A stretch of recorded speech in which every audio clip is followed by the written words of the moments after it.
Olá, seja bem-vindo ao canal Lex Play. Neste vídeo, vamos estudar sobre as obras, os serviços de engenharia, os serviços em geral, a locação de imóveis e as licitações internacionais. Aproveite o momento e inscreva-se no canal. Bom vídeo! Das obras e serviços de engenharia. As licitações de obras e serviços de engenharia devem respeitar, especialmente, as normas relativas à disposição final ambientalmente adequada dos resíduos sólidos gerados pelas obras contratadas. Mitigação por condicionantes e compensação ambiental, que serão definidas no procedimento de licenciamento ambiental. Utilização de produtos, de equipamentos e de serviços que, comprovadamente, favoreçam a redução do consumo de energia e de recursos naturais. Avaliação de impacto de vizinhança, na forma da legislação urbanística. Proteção do patrimônio histórico, cultural, arqueológico e imaterial, inclusive por meio da avaliação do impacto direto ou indireto causado pelas obras contratadas. Acessibilidade para pessoas com deficiência ou com mobilidade reduzida. Na execução indireta de obras e serviços de engenharia, são admitidos os seguintes regimes: empreitada por preço unitário, empreitada por preço global, empreitada integral, contratação por tarefa, contratação integrada, contratação semi-integrada, fornecimento e prestação de serviço associado. É vedada a realização de obras e serviços de engenharia sem projeto executivo, ressalvada a hipótese prevista no parágrafo 3º do artigo 18 desta lei. A administração é dispensada da elaboração de projeto básico nos casos de contratação integrada, hipótese em que deverá ser elaborado anteprojeto de acordo com metodologia definida em ato do órgão competente, observados os requisitos estabelecidos no inciso 24 do artigo 6º desta lei.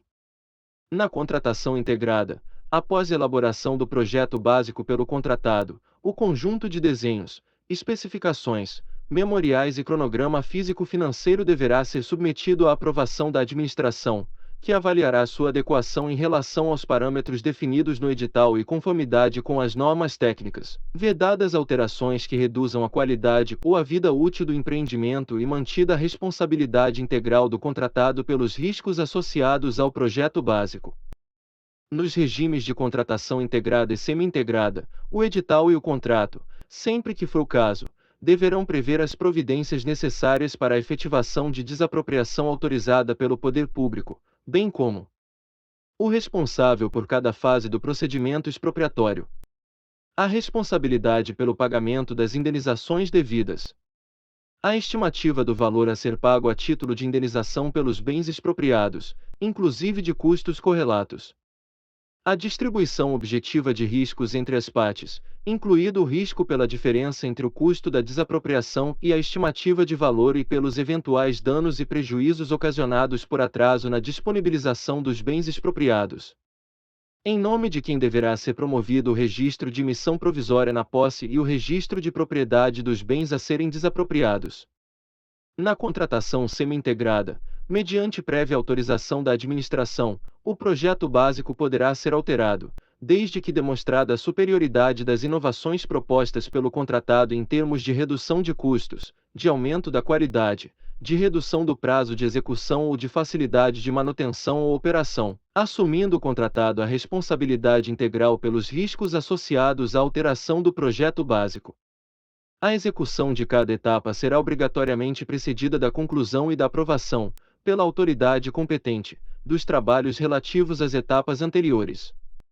Os regimes de execução a que se referem os incisos 2º, 3º, 4º, 5º e 6º do caput deste artigo serão licitados por preço global e adotarão sistemática de medição e pagamento associada à execução de etapas do cronograma físico-financeiro vinculadas ao cumprimento de metas de resultado, vedada a adoção de sistemática de remuneração orientada por preços unitários ou referenciada pela execução de quantidades de itens unitários. Dos serviços em geral. As licitações de serviços atenderão aos princípios da padronização, considerada a compatibilidade de especificações estéticas, técnicas ou de desempenho. Do parcelamento, quando for tecnicamente viável e economicamente vantajoso. Na aplicação do princípio do parcelamento deverão ser considerados A responsabilidade técnica. O custo para a administração de vários contratos frente às vantagens da redução de custos, com divisão do objeto em itens. O dever de buscar a ampliação da competição e de evitar a concentração de mercado. Na licitação de serviços de manutenção e assistência técnica, o edital deverá definir o local de realização dos serviços, admitida a exigência de deslocamento de técnico ao local da repartição ou a exigência de que o contratado tenha unidade de prestação de serviços em distância compatível com as necessidades da administração. Poderão ser objeto de execução por terceiros as atividades materiais acessórias, instrumentais ou complementares aos assuntos que constituam área de competência legal do órgão ou da entidade, vedado à administração ou a seus agentes, na contratação do serviço terceirizado. Indicar pessoas expressamente nominadas para executar direta ou indiretamente o objeto contratado. Fixar salário inferior ao definido em lei ou em ato normativo a ser pago pelo contratado. Estabelecer vínculo de subordinação com funcionário de empresa prestadora de serviço terceirizado. Definir forma de pagamento mediante exclusivo reembolso dos salários pagos. Demandar a funcionário de empresa prestadora de serviço terceirizado a execução de tarefas fora do escopo do objeto da contratação. Prevê em edital exigências que constituam intervenção indevida da administração na gestão interna do contratado. Durante a vigência do contrato, é vedado ao contratado contratar cônjuge, companheiro ou parente em linha reta, colateral ou por afinidade, até o terceiro grau, de dirigente do órgão ou entidade contratante ou de agente público que desempenhe função na licitação ou atue na fiscalização ou na gestão do contrato, devendo essa proibição constar expressamente do edital de licitação. A administração poderá, mediante justificativa expressa, contratar mais de uma empresa ou instituição para executar o mesmo serviço, desde que essa contratação não implique perda de economia de escala, quando o objeto da contratação puder ser executado de forma concorrente e simultânea por mais de um contratado, e a múltipla execução for conveniente para atender à administração. Na hipótese prevista no caput deste artigo, a administração deverá manter o controle individualizado da execução do objeto contratual relativamente a cada um dos contratados.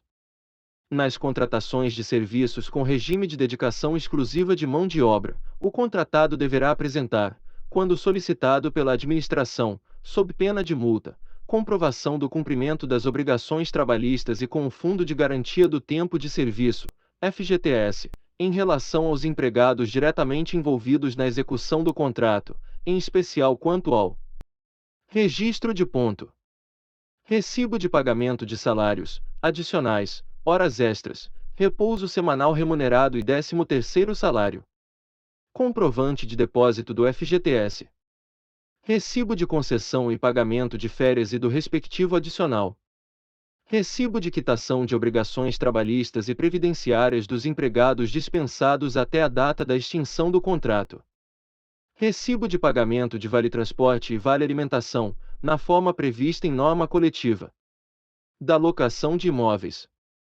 Ressalvado o disposto no inciso 5º do caput do artigo 74 desta lei, a locação de imóveis deverá ser precedida de licitação e avaliação prévia do bem, do seu estado de conservação, dos custos de adaptações e do prazo de amortização dos investimentos necessários. Das licitações internacionais. Nas licitações de âmbito internacional, o edital deverá ajustar-se às diretrizes da política monetária e do comércio exterior e atender às exigências dos órgãos competentes. Quando for permitido ao licitante estrangeiro cotar preço em moeda estrangeira, o licitante brasileiro igualmente poderá fazê-lo. O pagamento feito ao licitante brasileiro eventualmente contratado em virtude de licitação nas condições de que trata o parágrafo 1º deste artigo será efetuado em moeda corrente nacional. As garantias de pagamento ao licitante brasileiro serão equivalentes àquelas oferecidas ao licitante estrangeiro. Os gravames incidentes sobre os preços constarão do edital e serão definidos a partir de estimativas ou médias dos tributos. As propostas de todos os licitantes estarão sujeitas às mesmas regras e condições, na forma estabelecida no edital. Observados os termos desta lei, o edital não poderá prever condições de habilitação, classificação e julgamento que constituam barreiras de acesso ao licitante estrangeiro, admitida a previsão de margem de preferência para bens produzidos no país e serviços nacionais que atendam às normas técnicas brasileiras, na forma definida no artigo 26 desta lei. Da divulgação do edital de licitação. Ao final da fase preparatória, o processo licitatório seguirá para o órgão de assessoramento jurídico da administração, que realizará controle prévio de legalidade mediante análise jurídica da contratação. Na elaboração do parecer jurídico, o órgão de assessoramento jurídico da administração deverá apreciar o processo licitatório conforme critérios objetivos prévios de atribuição de prioridade, redigir sua manifestação em linguagem simples e compreensível e de forma clara e objetiva, com apreciação de todos os elementos indispensáveis à contratação e com exposição dos pressupostos de fato e de direito levados em consideração na análise jurídica. Encerrada a instrução do processo sob os aspectos técnico e jurídico, a autoridade determinará a divulgação do edital de licitação conforme disposto no artigo 54. Na forma deste artigo, o órgão de assessoramento jurídico da administração também realizará controle prévio de legalidade de contratações diretas, acordos, termos de cooperação, convênios, ajustes, adesões a atas de registro de preços, outros instrumentos congêneres e de seus termos aditivos. É dispensável a análise jurídica nas hipóteses previamente definidas em ato da autoridade jurídica máxima competente, que deverá considerar o baixo valor, a baixa complexidade da contratação, a entrega imediata do bem ou a utilização de minutas de editais e instrumentos de contrato, convênio ou outros ajustes previamente padronizados pelo órgão de assessoramento jurídico. A publicidade do edital de licitação será realizada mediante divulgação e manutenção do inteiro teor do ato convocatório e de seus anexos no Portal Nacional de Contratações Públicas, PNCP. É facultada a divulgação adicional e a manutenção do inteiro teor do edital e de seus anexos em sítio eletrônico oficial do ente federativo do órgão ou entidade responsável pela licitação ou, no caso de consórcio público, do ente de maior nível entre eles, admitida, ainda, a divulgação direta a interessados devidamente cadastrados para esse fim. Após a homologação do processo licitatório, serão disponibilizados no Portal Nacional de Contratações Públicas, PNCP, e se o órgão ou entidade responsável pela licitação entender cabível, também no sítio referido no parágrafo 2º deste artigo, os documentos elaborados na fase preparatória que porventura não tenham integrado o edital e seus anexos. Parabéns! Você concluiu mais um vídeo. No próximo vídeo, vamos estudar sobre a divulgação do edital de licitação. Obrigado e até breve.